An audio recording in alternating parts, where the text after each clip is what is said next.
choisir l'organisateur. En effet, il existe des speed datings vraiment mal organisés où il y aura 20 hommes pour 4 femmes ou vice-versa. Certains organisateurs sans scrupules n'hésiteront pas à équilibrer l'effectif en invitant au dernier moment des personnes qui ne sont même pas intéressées par l'événement, ou encore des personnes dont les critères d'âge ne rentrent pas la tranche d'âge générale des participants. Si vous vous retrouvez dans un speed dating de ce genre, il sera difficile pour vous de faire une rencontre Marseille célibataire intéressante. Être en bonne compagnie. Mon deuxième conseil pour aller à un speed dating, c'est d'être bien accompagné. Oui, pour moi, mieux vaut être accompagné à ce type d'événement pour ne pas avoir l'air trop désespéré. Ce n'est aussi que mon avis, mais vous pouvez toujours y aller seul. Fac. Réponse à vos putes, comment participer à un speed dating sur Marseille? Toutefois, si vous êtes décidé d'être accompagné, évitez d'emmener vos 4 super copines qui après quelques verres de trop vous lanceront à un moment. Dis donc le beau gosse là, tu n'aimerais pas prendre un verre chez ma meilleure copine à la fin de la soirée? La timidité un vilain défaut. Elle n'ose pas te le demander, elle est trop timide. Ce genre de phrase n'est pas ce qui vous avantagerait le plus, croyez-moi. Venez donc avec une copine ou un ami, ce sera le top. L'idée n'est pas non plus de rester collés ensemble jusqu'à la fin de la soirée Marseille parce que vous allez faire fuir vos potentiels prétendants. Pour réussir un speed dating, je vous conseille aussi de dédramatiser l'enjeu. En effet, je sais par expérience que les femmes sont très mal à l'aise dans ce type d'événement. Les dragueuses sont de sortie. Oui, la plupart d'entre vous, jeunes et belles demoiselles, sont bloquées par le fait que tout le monde va vous juger parce que vous allez chercher un mec. Vous allez donc rester méfiante et distante durant la soirée. Au lieu de dire à chaque gars qui passe que vous êtes bien toute seule, que vous n'êtes pas là pour ça ou que vous êtes là juste pour profiter d'une bonne soirée, essayez donc de décompresser. De cette façon, vous serez plus ouverte aux participants, ce qui augmentera vos chances de trouver le bon gars. Toutefois, évitez de vous vendre en récitant votre CV ou de justifier à tout prix votre présence en racontant votre vie et vos échecs amoureux. Qui vivra verra. Enfin, mon dernier conseil est de ne pas vous focaliser sur les résultats. En partant de chez vous, évitez de vous dire « Je dois absolument trouver un beau mec et riche Marseille, je vais obtenir au moins 5 numéros de téléphone Marseille ». Je vous le dis, c'est le meilleur moyen d'être frustré durant toute la soirée et d'échouer le speed dating. Dites-vous seulement que vous allez passer un agréable moment ou que vous allez vivre une bonne expérience. Si c'est votre première fois. Si aucune personne ne vous a branché, repartez tranquillement chez vous et dites-vous que ce sera peut-être pour la prochaine fois. Fac. Réponse à vos putes, comment participer à un speed dating sur Marseille? Comment s'organisent les noces d'un mariage chrétien sur Marseille? Le voyage de noces après le mariage? Hello tout le monde. Je m'appelle Marc et je suis un homme célibataire chrétien Marseille âgé d'une trentaine d'années. Je voudrais faire une rencontre Marseille célibataire avec une jeune et belle Marseillaise âgée entre 27 à 35 ans. Pour en savoir plus sur moi, je vous invite à visiter mon blog. Vous verrez que j'adore faire des partages sur des sujets tournant autour des rencontres amoureuses, des techniques de drague Marseille, des sorties Marseille, mais aussi du mariage Marseille. Dans cet article, je vais vous parler du voyage de noces. Il s'agit de l'ultime étape après le mariage pour sceller leur union en apothéose.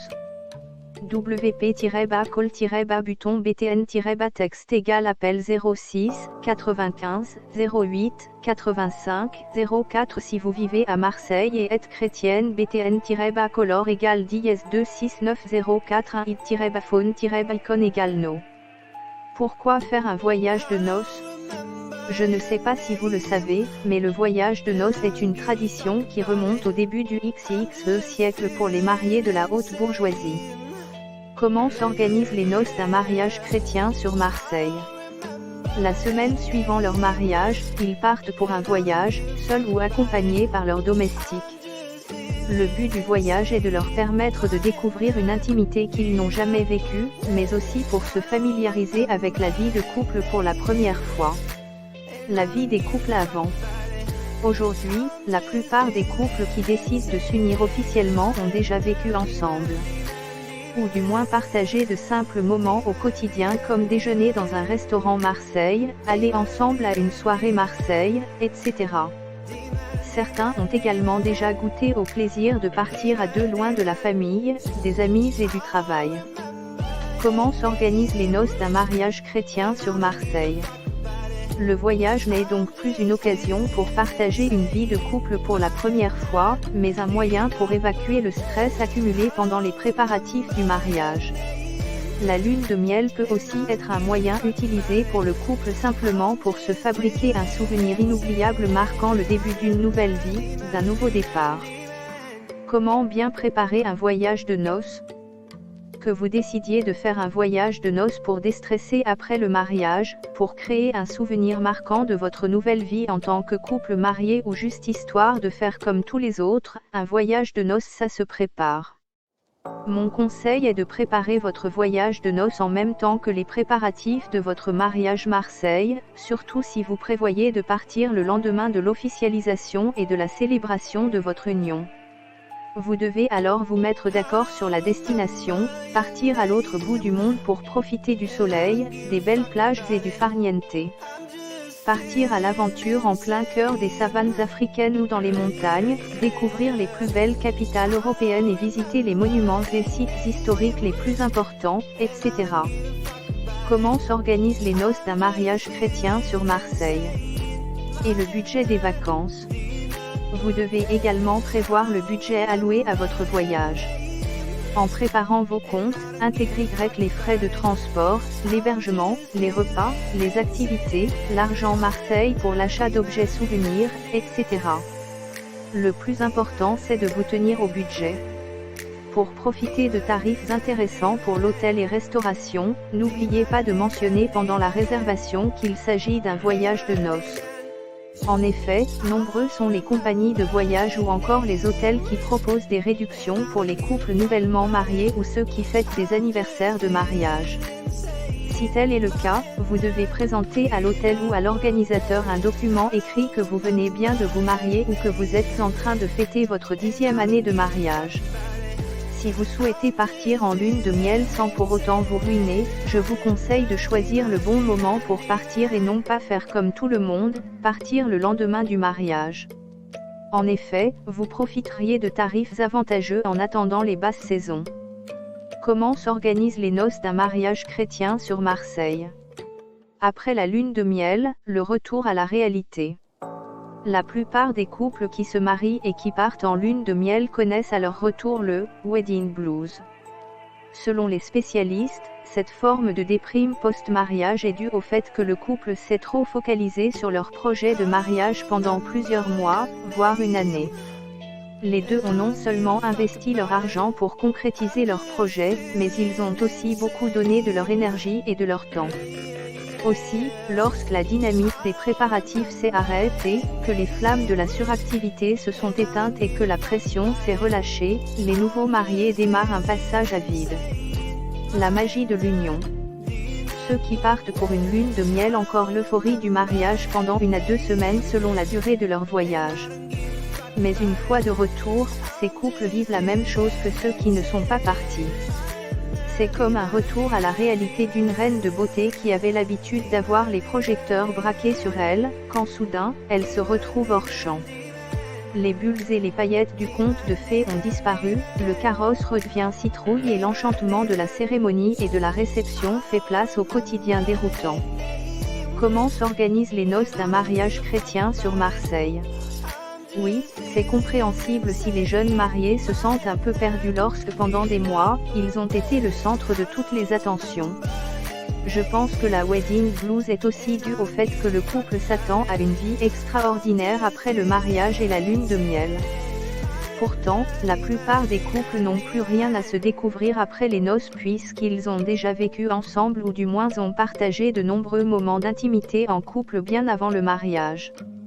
La prise de conscience post-mariage devient donc douloureuse parce que les mariés se sont attendus à un grand changement. Comment survivre au wedding blues? Même si je suis encore un célibataire Marseille et que j'attends de faire une rencontre sérieuse Marseille qui pourra aboutir à un mariage Marseille. Je pense que j'ai quelques idées sur les meilleures façons de surmonter la fameuse déprime post-mariage.